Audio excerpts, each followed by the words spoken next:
Assalamualaikum warahmatullahi wabarakatuh.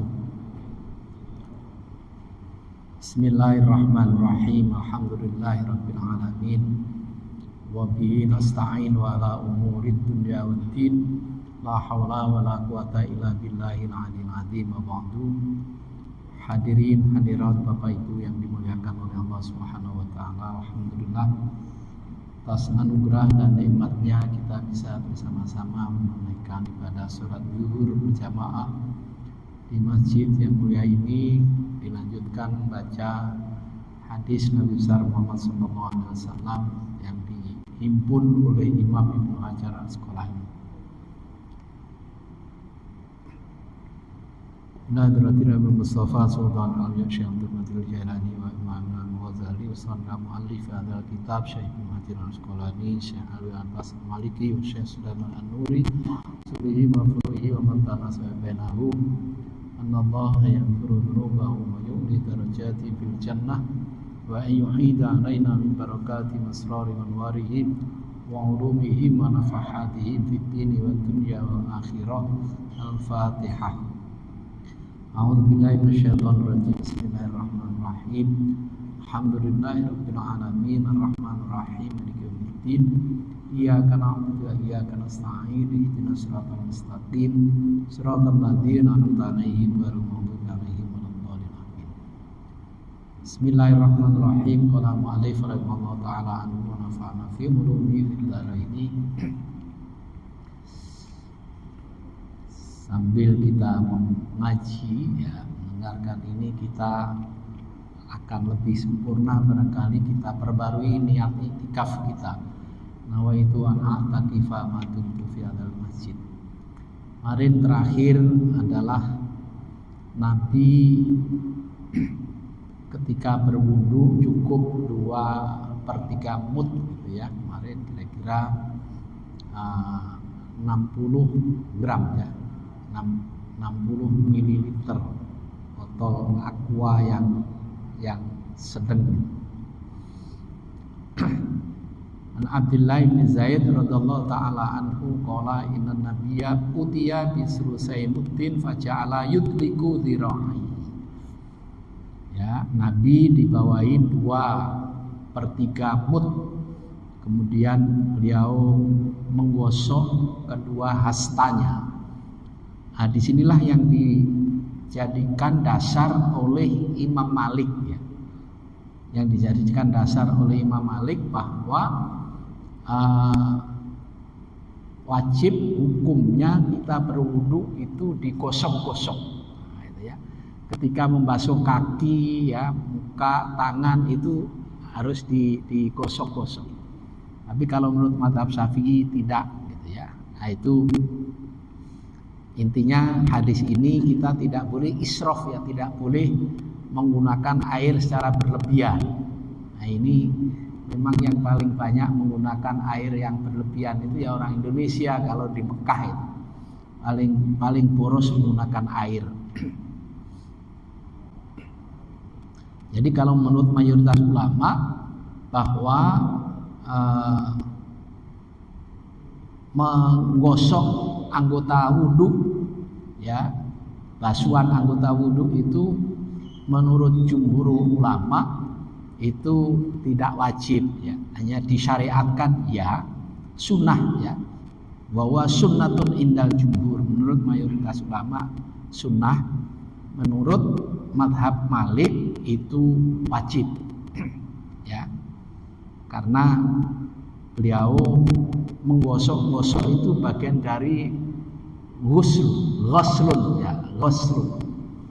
Jadi ada ghuslu, ada ghusl. Nah, gitu ya.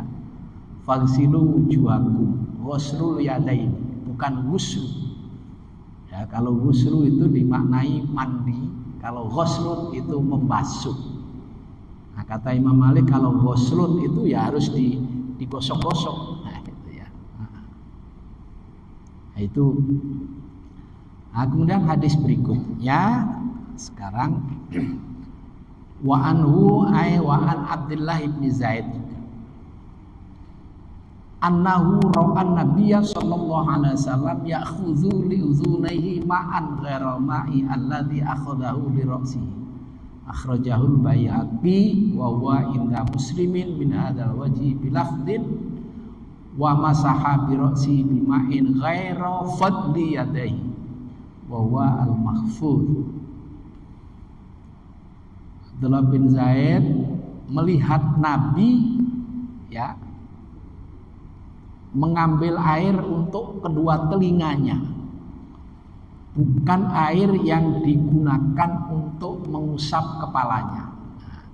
Maksudnya apa? Ketika kita mengusap telinga, mengusap kedua telinga itu harus menggunakan air sendiri gitu ya, bukan sisa air yang digunakan untuk mengusap kepala. Nah, itu maksudnya. Jadi wa masaha bi ra'sihi bima'i ghairi fadli yadai. Ya. Mengusap kepalanya dengan air yang bukan sisa dari kedua tangannya ya. Jadi ketika mengusap kepala walaupun tangannya masih basah ya, kan basuh tangannya masih basah langsung untuk mengusap kepala. Nah, itu enggak. Jadi harus mengusap kepala dengan air yang bukan sisa dari membasuh kedua tangannya. Nah, itu maksudnya. Nah, disinilah hadis ini oleh Imam Asy-Syafi'i. Laqad istadalla bihadzal hadis Asy-Syafi'i.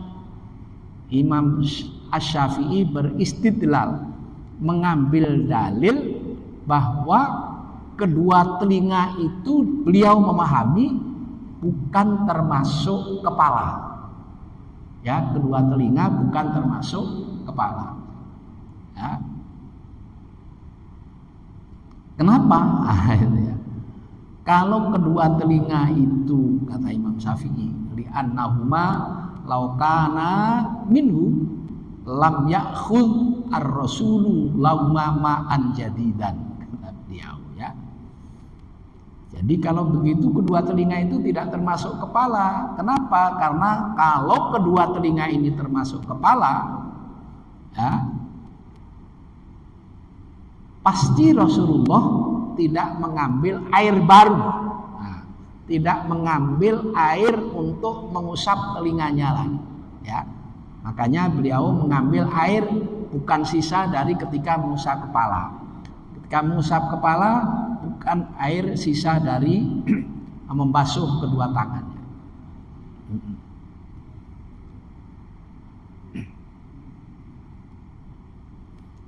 Nah, maka mengusap ya itu apa namanya tidak termasuk kepala, maka mengusap kedua telinga ini tidak sampai kepada wajib. Maka menurut mazhab Syafi'i mengusap telinga itu hukumnya apa? Sunnah gitu ya. Jadi mengambil air baru untuk mengusap kepala ya. Nah, kalau ini tidak sah ya.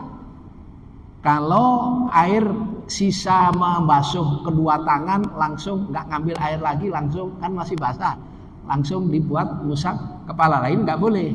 Karena itu, karena mengusap kepala adalah rukun ya, rukun.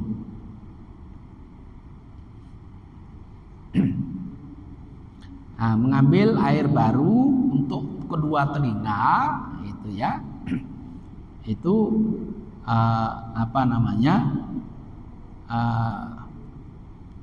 bukan sisa dari kedua tangan, tetapi kedua maksudnya sendiri ketika mengusap. Jadi mengusap kepala dengan air sendiri, mengusap kedua telinga juga menggunakan air sendiri. Nah, itu yang dimaksud bahwa hadis ya'khudhu li udhunaihi ma'an ghairal ma'i alladhi akhadahu li ra'si.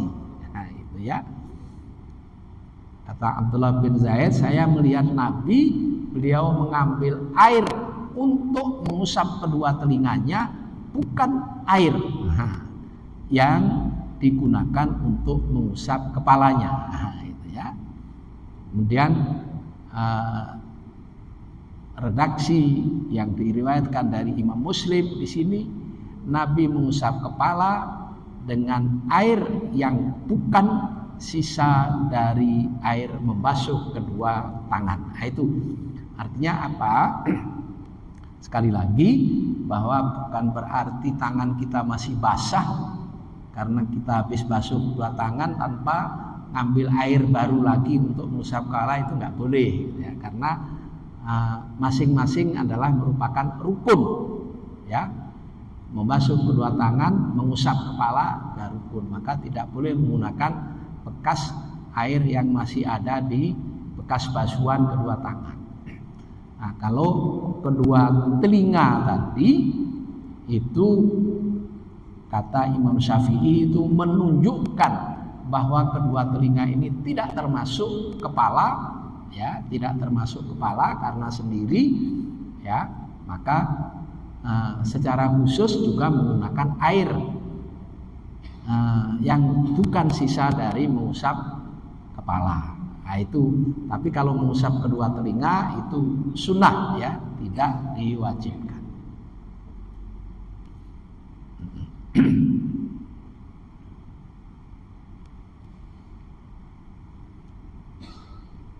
Selanjutnya, An Abi Hurairah radhiyallahu taala anhu qala sami'tu Rasulullah sallallahu alaihi wasallam yaqulu inna ummati ya'tuna yaumal qiyamah ghurran muhajjalina min asaril wudu faman istata'a minkum ayyutila ghurratahu fal yaf'al. Muttafaq alaih wa lafdhu li Muslim. Ya. Dari Abu Hurairah radhiyallahu taala anhu berkata, aku mendengar Rasulullah SAW bersabda.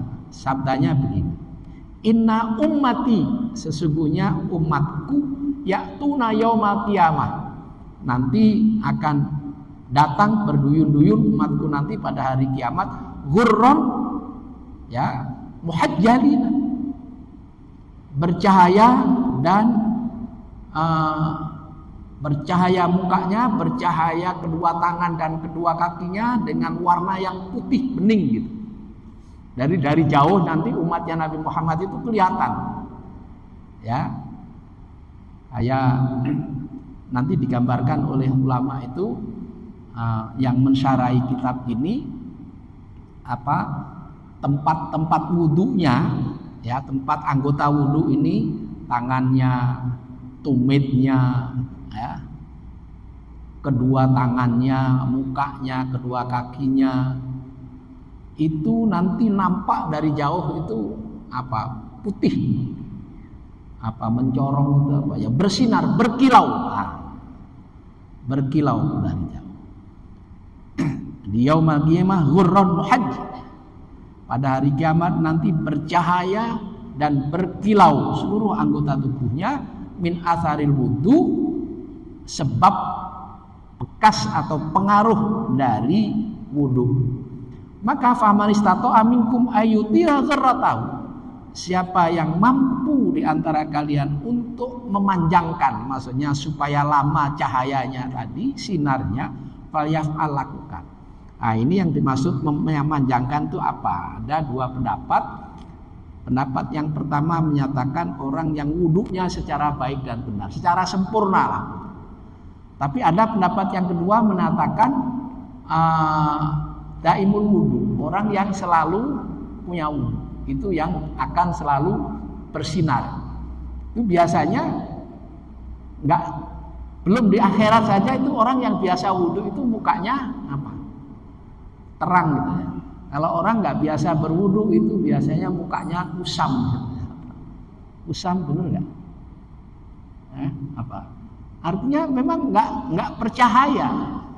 Itu baru di dunia itu kelihatan katanya orang yang biasa wudu dan nggak pernah wudu. Nah, itu ya. Atau wudunya sempurna dan tidak sempurna. Nah, itu biasanya. Disinilah syarih ini yang mensyarahi ini yang tadi disebut kitab Ibanatul Ahkam yang saya gunakan ini, Fudilatul Ummah al-Muhammadiyah wa amtazat ala sairil umam al-ukhra fid dunya bittibaihim amrullah wa rasulihi. Umatnya Nabi Muhammad SAW diutamakan, punya kelebihan dibandingkan umat-umat yang lain di dunia saja sudah. Kenapa? Karena selalu mengikuti perintahnya Allah dan Rasulnya. Ya, termasuk tadi untuk menyempurnakan wudunya. Nah, itu baru di dunia.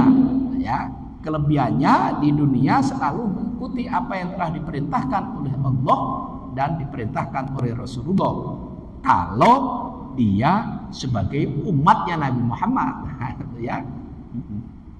Wa fil akhirah bil anwaril lati tatala'u ala wujuhim fi aydihim wa arjulihim wa fi hadza dilalatun ala fadilatil wudu wa istihbabil mubalaghah fi isbaghi wa itmami. Nanti di akhirat ada cahaya yang memenuhi mukanya, ya, mukanya umatnya Nabi Muhammad SAW nanti, ya, mukanya, wa fi aidihim, tangan-tangan mereka, wa arjulihim, kaki-kaki mereka, ya, dan seluruh anggota wudunya tadi. Hal ini menunjukkan fadilah wudu, keutamaan wudu. Maka dianjurkan, maka perintah hadis yang kemarin yang kita pelajari kemarin, asbigil wudu. Maka kalau wudu ya, disempurnakan ya secara sempurna, apalagi kita di Indonesia ini air murah gitu ya, air murah. Kalau di Arab air, tapi sekarang ini sudah ini. Dulu mungkin Bapak Ibu yang haji sebelum tahun 2000 atau tahun 2000 ke bawah itu masih susah air, sering mati. Kalau sekarang alhamdulillah airnya deras terus. Nah, di sini hadis ini memberikan gambaran bahwa sangat dianjurkan untuk menyempurnakan wudu. Apa tujuannya? Supaya cahaya dan kilauan anggota wudu itu tetap terus Kenapa? Li'annahu hilyatul mu'min wa zinatuh. Ya. Karena ghurrah dan cahaya tadi adalah merupakan perhiasan bagi orang muslim.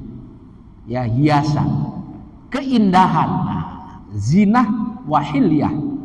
Nah, khulliyun itu kan ya, sama dengan zinatun.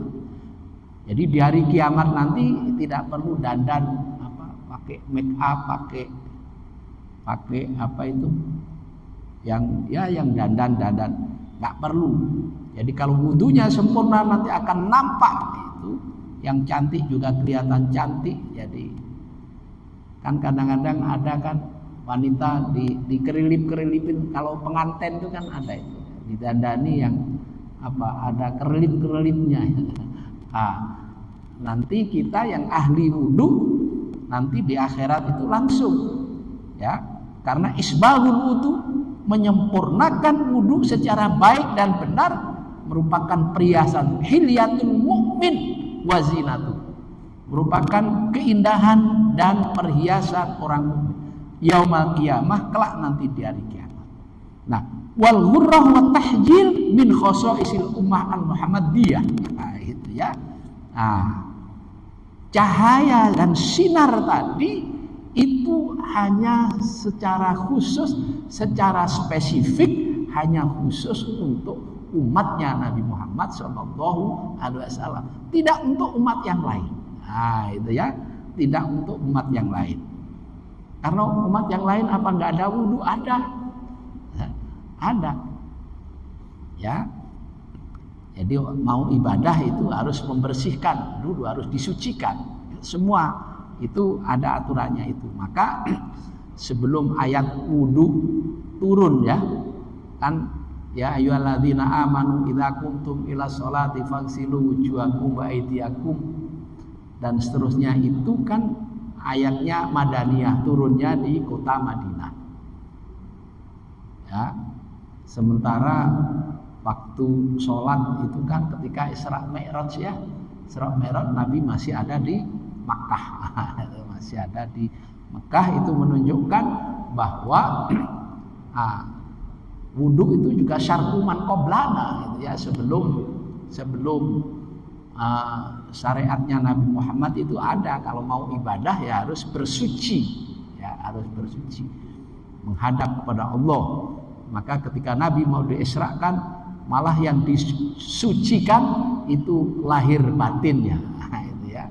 Dalam riwayat itu kan dimandiin air zam-zam, bahkan dibelah dadanya. Itu dibersihkan, toharoh, ya itu namanya. Nah, jadi sekali lagi bahwa cahaya dan kilauan anggota wudhu itu hanya secara spesifik khusus umatnya Nabi Muhammad SAW. Ya, jadi kalau wudhunya tidak ada spesifik, gitu. Tetapi cahaya yang diberikan ini yang secara khusus hanya diberikan kepada umatnya Nabi Muhammad SAW. Jadi memang yang paling beruntung, paling berbahagia itu sebenarnya umatnya Nabi Muhammad SAW. Ya. Tanda petik umatnya Nabi Muhammad yang dablek aja itu masih masuk surga. Ya. Maksud saya yang dablek itu yang malas-malas sholat. Malah kan kalau Bapak pernah dengar ya di dalam hadis ya, malah itu siapa itu namanya itu ya, Maimun apa siapa itu yang tukang mabuk yang suka ngeledekin Nabi itu juga masih masuk surga gitu ya. Jadi ketika ditanya oleh sahabatnya kenapa dia kan dablek itu ya Rasul, kalau bahasa kita masa dia juga harus masuk surga? Oh iya, karena dia beribadah, dia melakukan apa saja itu dengan hati. Ya, dia habis sholat mabuk lagi. Tapi akhirnya karena inna sholata tanha 'anil fahsya wal munkar, lama-lama dia hilang. Saya ingat dulu waktu saya masih pertama-tama pengantin baru, ingat saya. Saya ngaji di daerah mertua saya. Saya ajak, ayo teman-teman yang para pemabuk, silahkan Anda datang ke masjid, sholat, ntar pulang dari masjid mabuk lagi. Waduh, saya diserang sama keluarga mertua saya. Ini Halim ini gimana ini, orang mabuk suruh ke masjid, nanti habis mabuk datang. Aduh. Salah lagi saya. Salah mulu waktu itu saya baru jadi mantu. Di situ nggak ada khutbah bahasa Indonesia, saya khutbah bahasa Indonesia. Disalahin lagi. Waduh. Tapi saya tetap nggak nyerah. Tetap saya ajak, akhirnya saya datangi saudara yang ya kalau orang biasa ke masjid ya nggak usah diajak ke masjid, saya bilang gitu. Ini yang kita ajak yang biasa nongkrong-nongkrong di pinggir jalan antara Cibinong Bogor itu kan dulu tempat remang-remang itu banyak. Jadi belum ada, sudah ada tol ya. Nah itu saya bilang nanti lama-lama kan dia berhenti sendiri mabuknya, saya bilang. Kalau belum bisa meninggalkan ya nggak apa-apa, nanti mabuk lagi, saya gitu kan.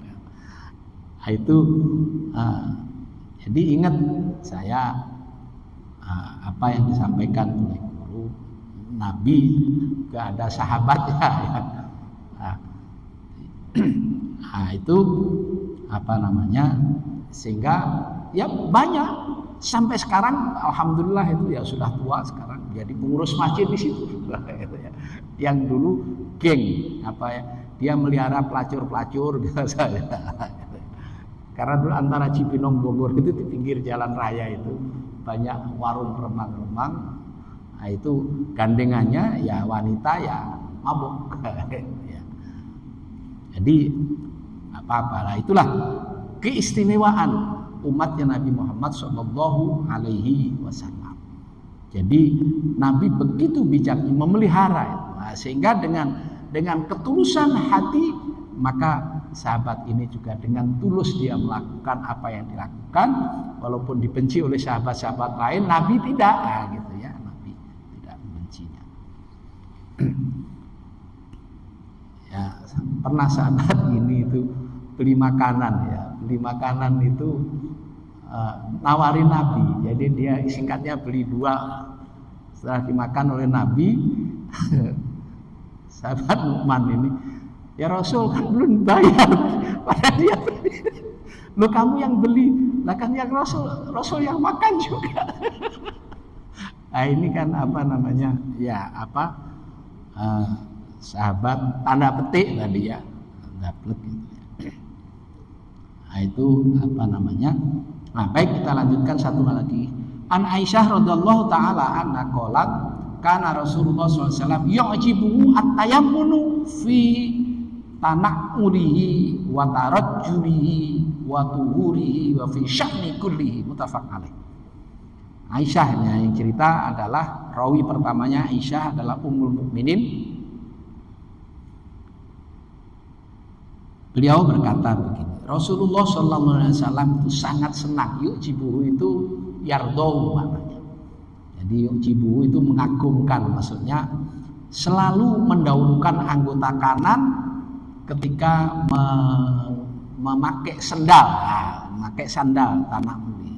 Tarajjulihi itu nyisir, ya. Tarajjulihi itu nyisir. Ya, tarajjulihi ya. Di sini mastu sya'rihi. Nah, mastu sya'rihi tarajjul itu nyisir rambutnya. Ya. Wa tuhurihi, dan ketika toharoh. Ya, toharoh ketika berwudu itu anggota kanan yang terlebih dulu. Wa fi sya'nihi kullihi, dan seluruh urusan, semua urusan beliau selalu mendahulukan anggota, seluruh urusan beliau yang baik, ya, yang baik.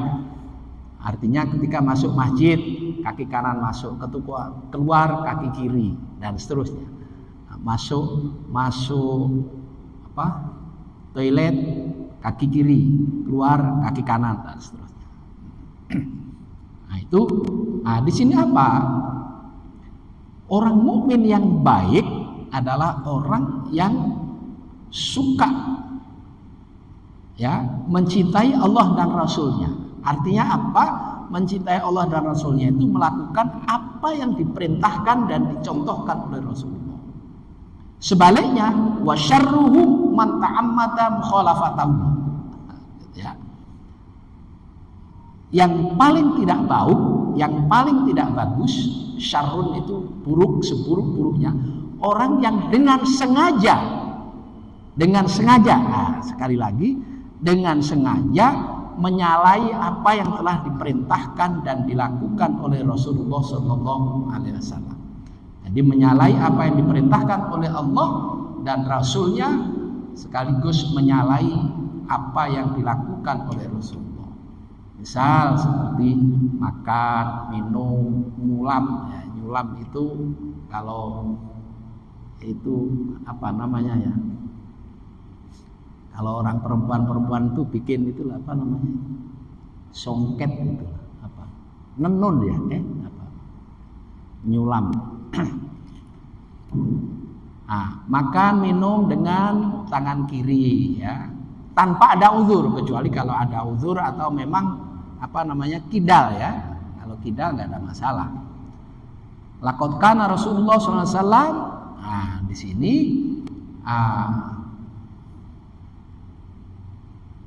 yassarahu wa yu'jibu, ya, atau asra yusri.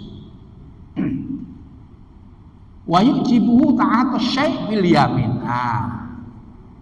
Rasulullah SAW sangat senang gitu ya, sangat senang untuk menggunakan anggota kanannya dan mendahulukan anggota kanan, mengakhirkan anggota yang kiri. Fi jami'i halati takrim wa tazyid, dalam seluruh urusan-urusan yang mulia dan indah. Kenapa? Tafaulan annahu fa'iluhu min ashabil maimanah. Sebagai tafaul. Tafaul itu optimis, ya, supaya ketularan baik, ya, supaya pelakunya tadi dikelompokkan oleh Allah. Apa itu dalam Yasin itu ashabul maimanah, ashabul yamin. Kan ada ashabul shimal, ada orang yang biasa menggunakan tangan kanan dalam urusan-urusan kebaikan, maka ini sebagai tafaul ya, supaya kita bisa dikelompokkan ashabul yamin wala ashabul shimal. Karena apa? Karena ashabul yamin ini adalah para malaikat yang selalu, maka ketika baginda Rasul sallallahu alaihi wasallam di Isra dan Mi'rajkan, ketika beliau nengok ke arah kanan melihat sekelompok orang yang sedang ketawa, riang, gembira. Tapi begitu nengok ke sebelah kiri, dia menangis dan sedih. Ketika nanya kepada malaikat, ya, riwayat lain, ya memang tetap didampingi malaikat Jibril. Saat itu anak cucu Adam, ya, melihat anak cucu Adam, ada yang ketawa, ada yang nangis. Ketika menengok kanan, kemudian itu disebutkan nanti umatmu yang gembira ria, karena dia masuk surga. Kemudian nanti juga ada umatmu yang masuk neraka. Ya, tapi kalau umatnya Nabi Muhammad, ini lagi-lagi yang tadi saya sampaikan, ada keistimewaan secara khusus umatnya Nabi Muhammad SAW selama masih ada iman, walau sebiji sawi, dia walaupun harus diam dulu di neraka, tapi akhirnya masuk surga selama dia meninggal tidak dalam keadaan musyrik, gitu ya.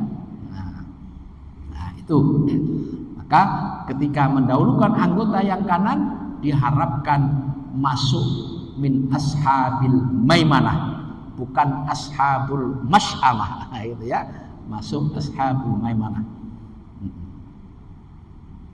Nah tentu Rasulullah mengecualikan orang yang masuk WC tadi, masuk toilet tadi, ya, keluar dari masjid. Kok keluar dari masjid kan baik, tapi kan menuju ke jalan, gitu ya, menuju ke jalan. Ya, itu keluar dari masjid itu sebelah kiri.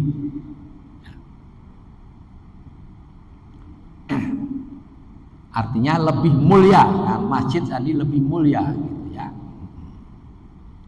Jadi kalau keluar dari masjid masuk toilet, di situ didahulukan anggota kiri, mengakhirkan anggota yang kanan. Itu kira-kira. Kemudian bahwa sekali lagi dari hadis ini dianjurkan untuk memulai dengan anggota yang kanan segala sesuatu persoalan-persoalan yang mulia dan yang baik. Kenapa? Iktidaan bir Rasul al-Karim, mengikuti jejak perilaku baginda Rasul sallallahu alaihi wasallam. Kemudian dianjurkan mendahulukan anggota yang kiri manakala kita masuk toilet dan ketika keluar dari masjid. Itu dari 3 hadis yang kita baca pada siang hari ini. Satu lagi yang ini masih sama, ya.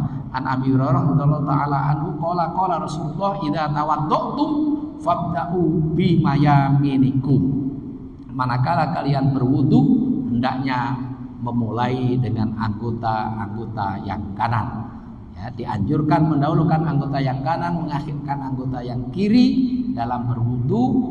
Ya, ketika membasuh kedua tangan, berarti tangan kanan dulu. Membasuh kedua kaki kanan yang dulu. Ya, demikian pula tayamum, mandi, gitu ya. Semua diperintahkan untuk perintah di sini adalah sangat dianjurkan, tidak wajib, tapi mustahab, ya, sunnah, ya, sunnah.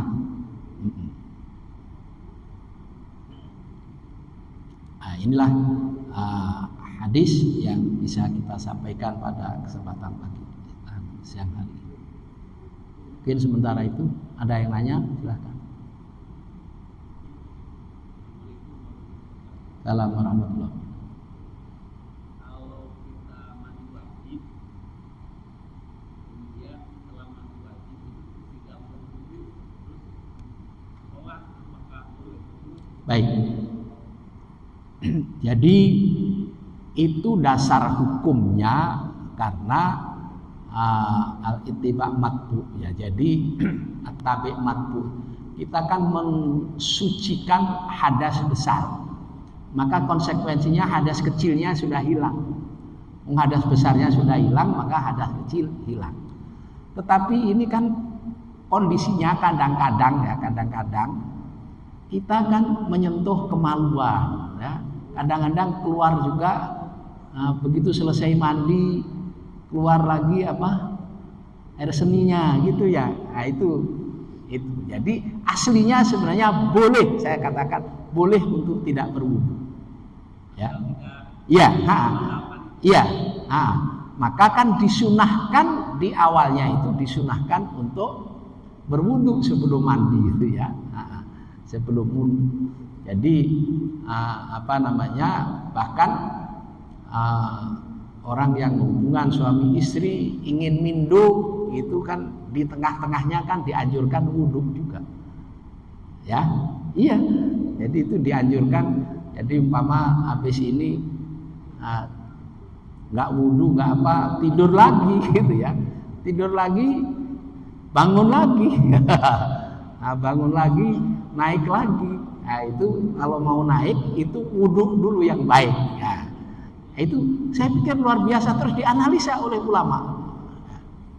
Nah, di dalam kitab ini juga dianalisa karena apa? Ternyata berwudu itu meningkatkan semangat lagi. Nah, itu ya, meningkatkan semangat, gairah lagi. Nah, itu maka disunahkan.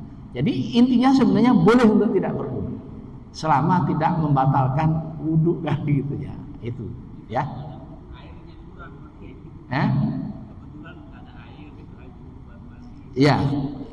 Maksudnya habis airnya apalagi nggak kurang saja boleh gitu. Nggak kurang saja itu boleh. Jadi selama tidak ada hal-hal yang membatalkan wudu. Ya, baik. Saya pikir cukup ya. Baik, Al-Fatihah. Iyyaka na'budu wa iyyaka nasta'in. Bismillahirrahmanirrahim. Alhamdulillahirabbil alamin.